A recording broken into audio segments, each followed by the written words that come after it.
నేనే మార్గం సత్యం జీవం అని పలికిన యేసు స్తోత్రం. నేనే మార్గం సత్యం జీవం అని పలికిన యేసు స్తోత్రం. నీ దారిలో నే నడచెదా, నీ ప్రేమలోనే నిలిచెదా, నిరంతరం కొలిచెదా.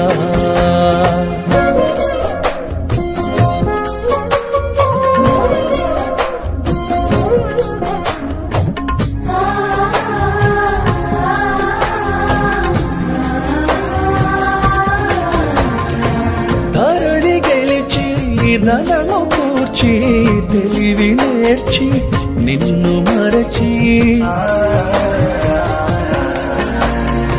బ్రతుకునంత అతుకు వేసి చితికి పోయి చితిని